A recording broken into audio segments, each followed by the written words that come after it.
encore une belle question.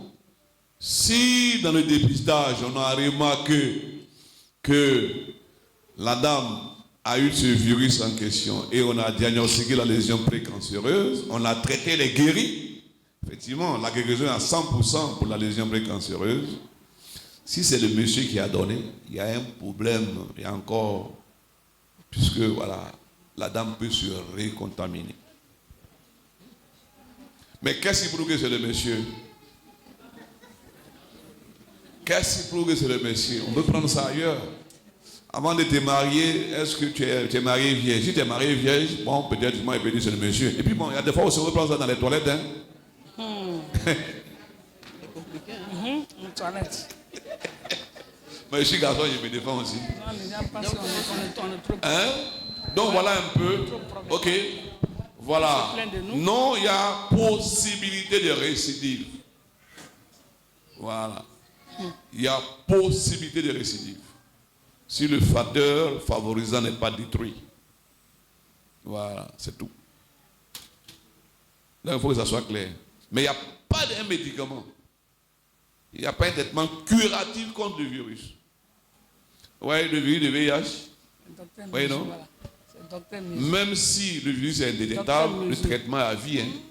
Il me suivait. C'est ça le problème des virus. Il n'y a pas un médicament qui tue, qui traite comme les bactéries. Là. Non, non, non, non, non. Donc voilà le problème qu'on a au niveau des virus.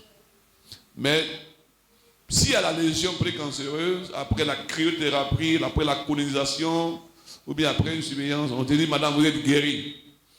Si c'est le monsieur qui vous a contaminé, voilà, vous pouvez faire...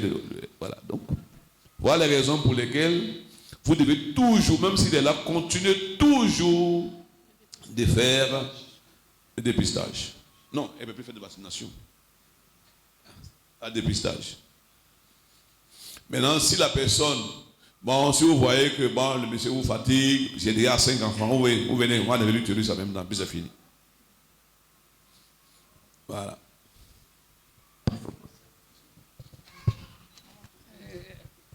Bonjour docteur, que le Seigneur nous bénisse tout le monde. Je faisais le dépistage au sud de Yopougon. Quelques années après, j'ai un docteur, mon gynécologue, docteur Mizou, qui me prenait paix à son âme. Donc en fait, j'ai arrêté depuis cet état. Maintenant, j'ai 73 ans. Est-ce que j'ai le droit de le faire? Merci beaucoup, ça c'est une belle question.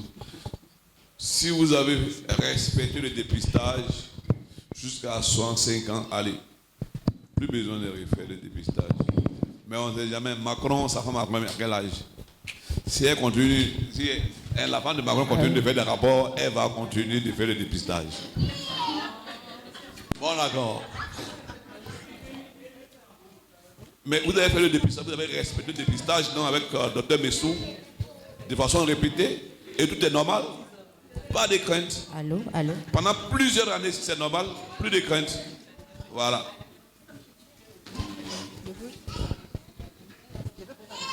J'ai une question. En fait, je veux savoir si vous pouvez conseiller, sinon s'il est conseillé, après les enfants, après avoir fini ses enfants, d'enlever le col de l'utérus pour éviter le cancer du col. Bon, merci. Vous voyez que j'ai une anesthésie, c'est les réanimatrices, c'est les cardiologues. Vous voyez la chirurgie là, attention, hein, lorsqu'on t'endort, on ne sait jamais. Hein? C'est vrai que c'est une solution radicale, hein? Parce que c'est une solution radicale. Mais est-ce que c'est nécessaire? Pour enlever l'utérus, c'est 1h30 à 2h du temps d'opération. Ah, mais ça c'est pas long. On est d'accord? C'est 1h30 à 2h. Si tu es rapide, en 1h25, 1h15, bon, tu peux finir. Mais le plus souvent, la moyenne, 1h30, 2h du temps. Et tu es sous anesthésie. Bon, c'est vrai qu'on fait anesthésie loco-régionale maintenant, ou bien anesthésie générale. Il y a toujours des inconvénients. S'il n'y a rien, continuez de faire votre dépistage jusqu'à 65 ans. Moi, c'est ce que je vous conseille. Ok? Voilà. La chirurgie, bon, si anesthésie aussi, on s'en va, voilà, on t'opère, on dit que tu saignes. Voilà. On est d'accord? S'il n'y a pas une maladie, il faut laisser. Voilà. Bon. Pour une dame qui a un problème de maladie, elle est âgée, 60 ans. Si elle vient, par exemple, lésion précancéreuse, Bon, si elle vient se faire opérer, elle vient me déposer. J'enlève l'ovaire, j'enlève la tronche, j'enlève l'utérus, j'enlève le col. Elle fera plus de cancer de l'ovaire, elle fera plus de cancer de l'ovule, le cancer de l'utérus, elle fera plus de cancer du col. D'accord? Mais toi, tu es jeune comme ça, tu viens, on t'opère, on a qu'à tout enlever, mais tu vas rentrer rapidement. Hier, j'ai fait, dans une église Assemblée de Dieu, j'ai fait une conférence sur la ménopause. Voilà. Et franchement, les chrétiens ont besoin d'informations. Voilà. L'homme pense que, voilà, tu te fais opérer, on enlève tout l'ovaire, tu es même déposé en même temps. Ok? Et puis, tu sais, quand tu es ménéposé, il n'y a plus d'envie. C'est un passage obligé, hein? Passage obligé. Il n'y a plus d'envie, tout est sec. Le monsieur vient comme. Donc, il faut que le monsieur soit enseigné pour dire que c'est un phénomène normal. Voilà. Nous, les chrétiens, on est obligés de rester. Mais il y a certaines coutumes, on dit que quand tu es ménéposé, on prend deuxième femme, troisième femme, quatrième femme, cinquième femme. Voilà. C'est l'homme seulement qui a le plaisir, mais la femme n'a pas le plaisir. Il est obligé de rester comme ça. C'est pas normal. Donc, quand j'ai fini la conférence, franchement, il y a des gens même qui sont fait après un curettage, ils ont tout enlevé. Ménopause précoce, à partir de 28 ans, 30 ans. On a vu ça existe aussi. Voilà. Donc, il ne faut pas aller directement dans la chirurgie s'il n'y a pas de problème. N'ayez pas peur. Le cancer du col, fais le dépistage. Si tu fais le dépistage, tu n'auras pas de cancer du col. Ok? C'est tout. Dépistage, c'est chaque 2 ans. 21 000 ou bien 40 000 francs dans le privé, il suffit de mettre peut-être 100 francs par jour dans la caisse. Voilà. Mais quand tu as le cancer, même si on t'opère, vous voyez, radiochimiothérapie. Alors, je n'ai pas envoyé la note ici. Il y a un centre de radiothérapie à Benjerville, centre européen de radiothérapie. Vous voyez, c'est un centre privé. Alors, quand tu as le cancer du col, ils font la radio et la cryothérapie, 35 cures. Radio, et c'est 8 millions et quelques.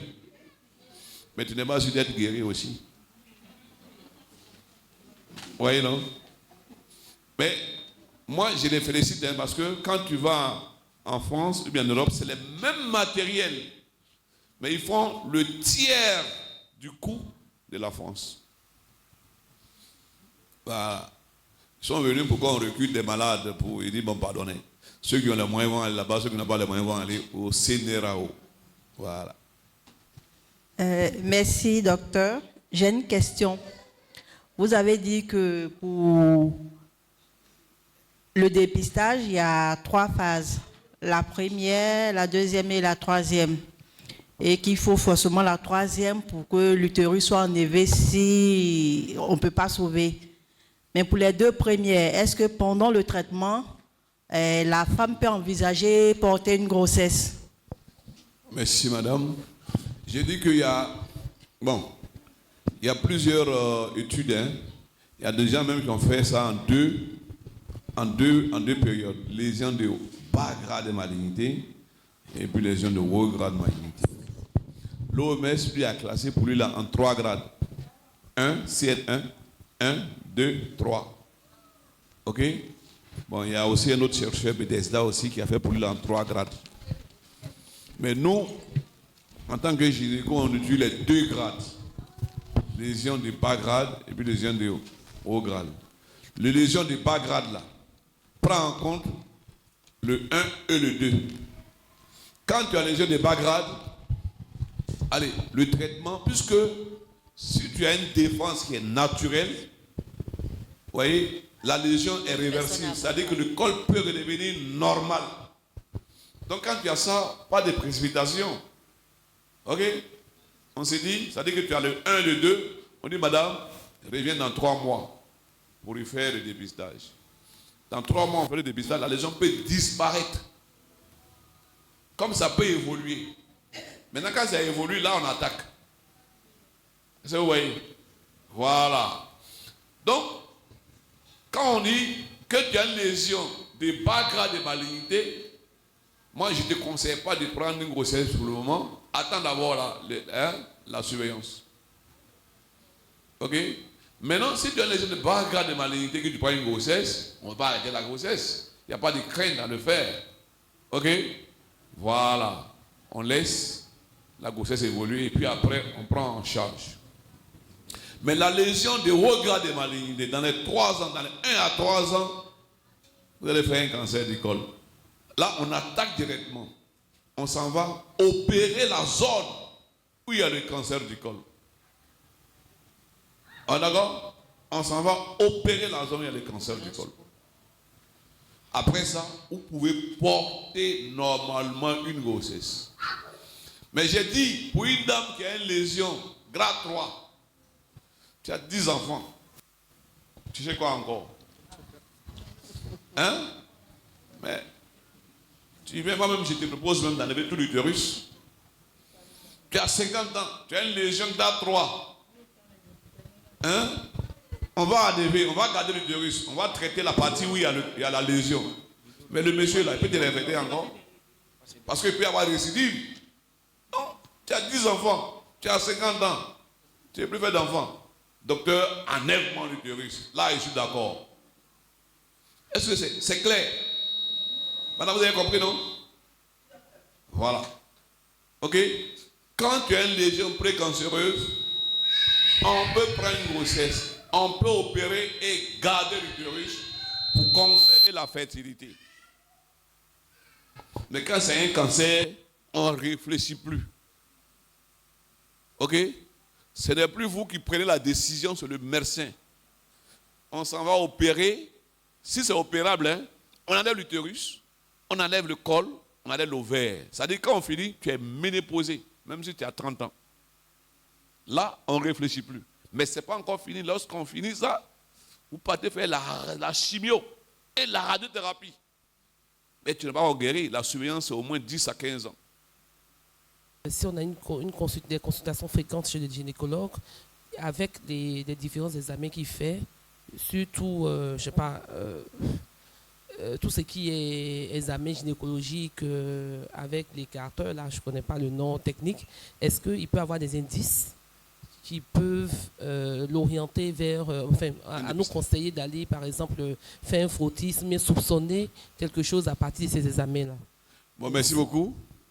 Moi, ça, c'est notre rôle même, c'est que quand tu as 25 ans, tu fasses systématiquement le frottis. Moi, quand je viens à ma consultation, le plus souvent, sauf si j'ai oublié, 25 ans, je te propose. Et voilà comment je recrute mes malades. Une fois que tu as couché, tu viens en consultation postnatale et dis, fais ton frottis. Après l'accouchement, 6 semaines après, faites vos frottis. Donc c'est rare que les dames que j'ai suivies qui ont accouché, bon, le CHU, on a un service qui le fait, pour le moment on va commencer. Dès que tu as accouché, immédiatement, 6 semaines après, 1 mois et demi après, tu reviens pour la consultation postnatale, on vous propose. Normalement, à 25 ans, bon, les médecins oublient aussi, mais, et puis bon, voilà. On leur dit toujours, à partir de 25 ans, il faut faire le frottis chez la femme. Mais ça arrive que, bon, voilà, quand vous venez pour autre chose, on a tendance à oublier. OK?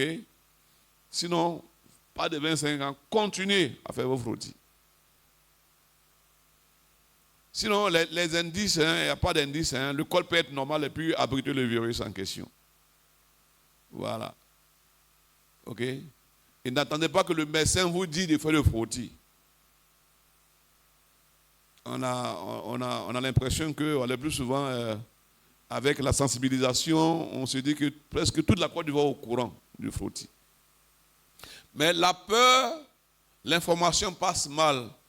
Quand on dit, elle va faire frottis, j'ai peur qu'on dise qu'il y a un cancer du col. Non. Frottis, ce n'est pas pour dépistage, ce n'est pas pour dire que vous avez un cancer du col. Si pendant les rapports, il n'y a pas de saignement, si pendant les toilettes, il n'y a pas de saignement, tu n'as pas un cancer du col. Mais tu peux héberger le virus en question. C'est pour ça qu'on recherche. C'est tout. Que ça soit clair. Merci, professeur, pour l'éclairage. J'ai cru voir que la chimiothérapie était un facteur aggravant Mais je constate aussi que quand on a le cancer, on demande de faire la chimiothérapie. Donc, je voudrais un peu comprendre. Merci, madame. La chimiothérapie, c'est le seul traitement du cancer. Il n'y a pas d'autre médicament. Pourquoi est-ce que c'est dangereux? Parce que la chimiothérapie agit sur le sang. C'est-à-dire, quand tu finis la chimiothérapie, tu es anémié. Les globules blancs qui te défendent là sont totalement diminués. Tu peux saigner. La chimiothérapie agit sur le rein, sur le cœur. Ok? Voilà les raisons pour lesquelles, effectivement, ça déprime l'immunité. Bon, vraiment, il ne faut pas qu'on souhaite à quelqu'un. Quand tu finis, mais c'est pas possible, tu as l'impression que tu vas mourir. Tu es déprimé, tu es pâle, il y a des fois tu saignes. Il y a des fois même, tu as la gorge qui est irritée. Bon, moi, ma cousine, elle a fait, à chaque fois qu'elle vient, elle fait la chimio, elle me retrouve au chute d'engrais, on est obligé de la remonter pendant 3 jours pour qu'elle puisse rentrer à la maison. Mais c'est le seul moyen thérapeutique sur le plan médicament. Il n'y a pas autre médicament. Ok? Excusez-moi, je vais vous dire quelque chose. Il y a 2 dames qu'on suit, et il y a un gars qui dit que bon, moi c'est une belle tante. Et il y a un gars qui dit que bon, voilà, j'ai un médicament, il te fait une seule injection, 1 million, et tu es guéri. C'est un cancer de l'endomètre. Voilà, sa fille qui est au Canada a envoyé les 1 million, ils ont fait l'injection. Donc elle est allée s'installer à Issia. Et on est au bout de 6 mois à 1 an, la dame est revenue, envahissement, le poumon, le foie, tout est envahi, elle est décédée. Le seul médicament, je pense que le docteur Briapou est là, hein? Ok? Bon, elle vient du même village que ma femme, d'accord. Ok? C'est le seul, il n'y a pas autre. Bon, on fait la chirurgie, on fait quand même une couverture chimiothérapique. Donc, n'allez pas dire que non, il y a oligo-éléments, il y a les traitements, la fuite. Voilà, pardonnez, je vous en prie. Je vous en prie. Je vous en prie. Bon, il y a eu un cas, parce que la doyenne, notre doyen, là, en train de ramasser quelques cas de guérison spirituelle. Hein.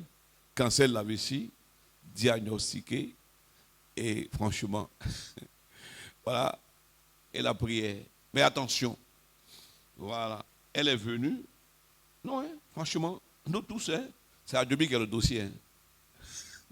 Adjobi sur cette dame-là, parce qu'on l'a envoyé aussi. Mais guérison spirituelle. Mais je vous le dis, mais avant de rendre son témoignage, elle est passée chez tous les médecins qui l'ont vue. Mais il n'y a plus rien. Ils ont fait la biopsie confirmée. Elle a tous les signes.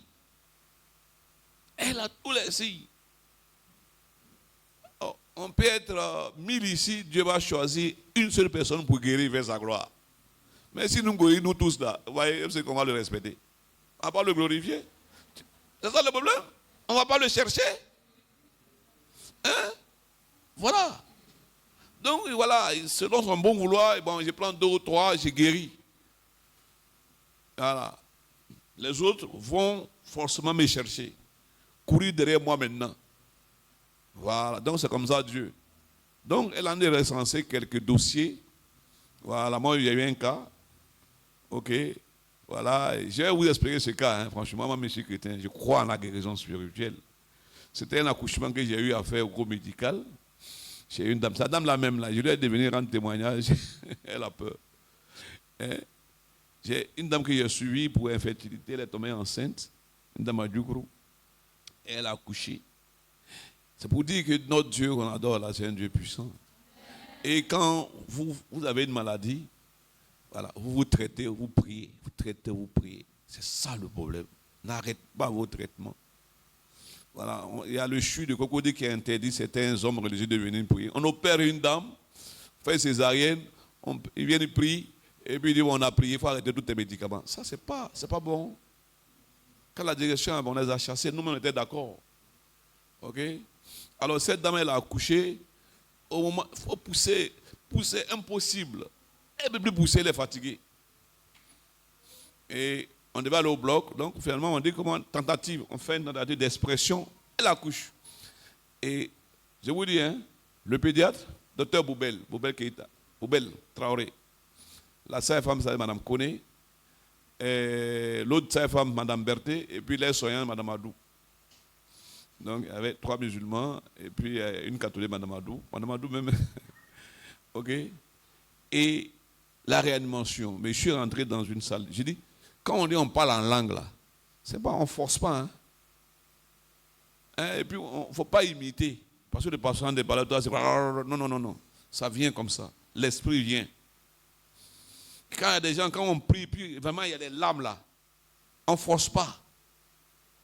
Je vous le dis. Dans une salle, en train de prier. Mais je pleurais, je parlais. Il y a des fois même, je ne m'entendais plus. Il a dit, j'ai dit un mot en français au Seigneur. C'est toi, cette dame-là. Tu lui as donné un enfant. C'est toi qui donnes le souffle de vie. Seigneur, apporte ton souffle à cet enfant. Et dit, ils ont réanimé. Boubel qui m'a encadré quand il était pédiatre, il a la retraite, mais la pisame. Traoré Boubel, ceux qui ont entendu Traoré Boubel, allez lui demander. Allez, il dit, l'enfant est mort. Il a débranché Abga 00, il a rempli. Il a recouvert de draps. Il a enlevé l'enfant sous l'âme chauffante. Il a déposé dans le coin. Comment informer les enfants? Il faut, c'est toi qui as fait l'accouchement. Je t'en ai prié. Prier. C'est toi en attendant pour informer. Et il a dit à Adou, les soignants Adou, d'aller bien arranger pour que les parents. Et quand Adou partait, paf, il y a eu un mouvement. Boubel, l'enfant est vie. Il court, il prend l'enfant, il met sur la lampe chauffante. Il met là aussi, l'enfant a commencé à crier. Vous voyez? Et je me rappelle, c'est un ami, il est honnête, il est musulman. Il dit, il faut ton Dieu, un vrai Dieu. Donc voilà. Donc il y a des guérisons comme ça, spirituelles. Vous voyez? J'ai rendu ça. Vous voyez, c'est passé devant moi. Bonjour, professeur Efo, merci. Merci pour ce brillant exposé. Je profite donc de cette occasion pour poser une question. Nous sommes souvent exposés à une préoccupation de nos patientes. Elles sont ménopausées et le mari a toujours envie d'elles. Et selon la culture ou la religion, on leur a dit que si elles ont des rapports, elles peuvent soit avoir un cancer ou devenir malades. Alors, qu'est-ce qu'on doit faire? Généralement, elles sont encore belles, elles sont jeunes, elles sont dynamiques. Je pense que maintenant, à 70 ans, 73 ans, on peut encore. Et maman, même à 82 ans, on peut encore. Alors, qu'est-ce qu'il faut faire? Merci, Dr. Briapo. Je dis toujours, hein, c'est ma patronne. Hein. Vous voyez, il y a l'élève qui dépasse la chose. Voilà, donc franchement, quand je la vois. Et puis, elle suit ma femme pour l'hypertension. Voilà. Voilà, donc c'est une dame que j'admire beaucoup. Voilà. Alors, oui, vous voyez, quand on est ménopause, hier, il a fait la conférence, on a fini à 1h du matin. Et la ménopause, effectivement, on disait, ouais, qu'elles sont jeunes comme ça, hein? Il y a une hormone, vous voyez, qui donne l'envie, qui fait produire la glaire, qui fait faire en sorte que la femme puisse faire normalement les rapports sexuels. Mais quand tu es ménopausé, les deux hormones qui font que ça donne l'envie, ça produit la glaire, ça fait que le sein devient bien, tout là. Il n'y en a plus. Vous voyez? Et donc, voilà, il y aura ce qu'on appelle la sécheresse vaginale. Et puis le vagin va commencer à s'amincir. L'orifice va devenir petit. Les bouffées de chaleur. Vous voyez? Alors, quand il y a les rapports, le plus souvent c'est difficile. Les rapports sont faciles quand la dame lubrifie. Les préliminaires déjà, la dame est en train de lubrifier. Mais chez la femme ménopausée, quel que soit les préliminaires, Tu vas envoyer, la dame ne peut pas peur, pas lubrifier. Le plus souvent, on a eu des cas comme ça où la dame, quand le mari rentre dans la chambre, c'est la peur. Ça donne ce qu'on appelle le vaginisme. Non seulement l'orifice est devenu petit, mais le vagin se rétracte. La pénétration, même le plus souvent, même, excusez-moi, hein, on est entre nous, on fait la gynéco. Le mari, lui, il se fatigue, il y a des fois même il éjacule seul, sans pénétrer. Et s'il arrive à pénétrer, ce sont les blessures. Ok? Le col, blessure, souvent même, il y a les rapports qui sont sanguinolents, c'est-à-dire que ça saigne. Mais on est chrétiens, on a des femmes, nos femmes seront ménopausées, on ne va pas rester comme ça. Il y a les moyens. Voilà. Les moyens existent. Il y a les moyens naturels qui existent. Hein? Ok? Beurre de karité. Voilà. Les bouffées de chaleur. Vous voyez, puisqu'on ne veut pas prendre les médicaments, il y a un médicament qu'on appelle l'hormone de synthèse, qu'on appelle le climène. Bon, ce n'est pas la peine d'aller payer. D'ailleurs, même, on dit qu'on fait la commande. Quand une femme est déposée, prend ça, le sein sera arrondi, elle a fait les glaires. Elle va se comporter comme une jeune fille. Vous voyez? Fait les rapports normalement. Mais le danger de ces médicaments, c'est le cancer du sein, l'hypertension, le diabète, le cancer de l'ovaire. Donc moi, j'ai prescrit ça quand il y a des cas de ménopause précoce. J'ai une fille de 32 ans qui est ménopausée. Mais quand même, il faut qu'elle bien... Là, la surveillance, je lui ai dit qu'il faut que tu suives. Voilà. Au moins 2 fois par an. Vous voyez? Il y a des moyens comme le soja qui joue à peu près le rôle de l'oestrogène. Mais ça, c'est un traitement à vie. Hein? Parce que la ménopause, c'est à vie. OK? Voilà. Il y a des lubrifiants qu'on vend à la pharmacie. Hein? Il y a des lubrifiants, même ce qu'on prend pour faire l'échographie. Là. C'est stérile, c'est un bon lubrifiant. OK? Il y a le Duress. Il y a les capotes là. Il y a une capote là. Le nom là, j'oublie le nom. Il y a son gel. Donc, allez-y, vous demandez gel intime. Vous voyez? Et puis, il y a des médicaments. L'hormone locale, l'oestrogène local, ça ne donne pas de cancer. Ça ne rentre pas dans le sang. OK? Je précise le plus souvent aux femmes la colpotrophine. OK? Ce sont des hormones qu'on met en plus de lubrifiant et la femme, c'est vrai qu'elle ne sent plus le plaisir comme avant, mais qui permet juste pour que le gars soit soulagé, pour qu'elle soit libérée. Si le gars va aller au dehors, hein, OK, et quand il va au dehors, il prend le virus, il t'infecte, tu peux faire un cancer du col. Alors donc, vous êtes obligé de gérer. Voilà, c'est vrai que voilà, à ce stade, c'est difficile. Félicitons nos mamans qui nous ont fait des enfants, vous voyez, l'irritabilité, hein, les bouffées de chaleur, la peau est fripée, tout est sec, la palpitation, ok, les crampes, les doigts qui sont un peu bizarres, en bas des pieds là, c'est comme si on en met du feu. Tu te lèves, douleur musculaire, douleur des os. Et puis le monsieur a dit, ah moi je vais faire. Vous voyez non? Voilà. Donc voilà, donc j'ai fait cette conférence hier devant les hommes aussi. Il dit, ah d'accord, on comprend maintenant. On comprend maintenant. Il faut que les hommes soient informés. Dans d'autres, j'ai donné ce mémoire, on a mis fait dans d'autres régions, surtout au village. Okay, quand la femme est déposée, ça en prend une deuxième femme. Mon grand-père a eu 3 femmes. Mais ça, nous les chrétiens, on ne peut pas le faire. On était dans le... Voilà, on ne peut pas le faire. Ok? Voilà la raison pour laquelle vous voyez un vieux qui va avec une petite fille, surtout les blancs là. Vous voyez non? Parce que leurs femmes sont déposées, tu vois qu'ils ont pris une fille noire, bien, c'est juste ça. Mais nous, on ne peut pas le faire, on est chrétiens. On veut aller au ciel avec nos femmes. Merci, professeur. Moi, j'ai 2 questions. Ma première question concerne la contagion par les toilettes. La contagion par les toilettes. Ok. Je voulais savoir, est-ce que les gels, les javels qu'on utilise là, peuvent tuer le virus lorsqu'on met dans les toilettes? Ça, c'est ma première question. Ensuite, ma seconde question, c'est comment éviter la ménopause précoce? Bon, d'abord, j'ai commencé par la deuxième question et puis revenir à la première question. Bon, la ménopause précoce, là, il y a des causes, hein. OK? Il y a des causes. Il y a des causes chirurgicales. On t'a opéré, on enlevait les ovaires à 32 ans, ménopause. On est d'accord? Il y a des causes même qui sont liées à des causes psychologiques, c'est-à-dire le stress, la dépression.